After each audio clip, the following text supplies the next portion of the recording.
On the surface, the woman was acting affectionate with the husband who had betrayed her, but deep down she had already devised a plan for revenge. Any chance for some help? The old woman's appearance disrupted Amy's plan, but she didn't panic in the slightest, because this was only the first day of their trip. It turned out that after witnessing her husband's infidelity, Amy didn't break down or suffer. Instead, she became instantly clear-headed. She had fantasized about 100 ways to kill her husband. Strike him from behind with a rock while he's not looking. Though quick, it's likely to leave evidence. Lure a wild animal to attack him with food. But the process is still very troublesome. Or distract him on the highway. But that would result in mutual destruction. After ruling out a series of methods, Amy finally came up with a perfect plan. Before boarding the kayak, Amy quietly pulled out the small knife she'd prepared in advance and cut the man's safety rope in half.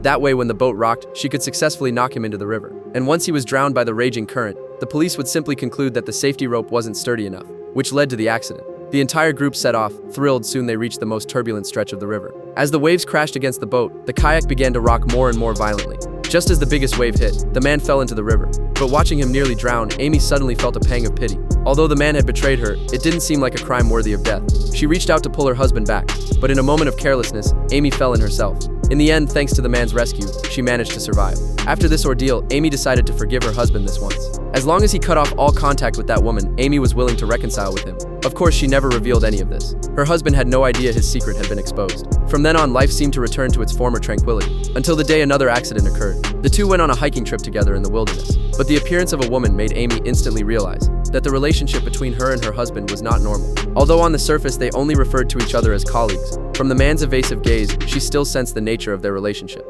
After exchanging friendly greetings, they decided to hike together. But as they walked, Amy noticed that her husband and the woman were deliberately walking very slowly, chatting and joking around behind them. She was virtually 100% certain that this woman was the one her husband had cheated with before, and that they were still in contact. Because when the man accidentally fell into a deep pit, the woman was even more anxious than she was. Seeing all this, Amy stood by, unmoved. Her heart had turned as cold as ice. This time she would show no mercy.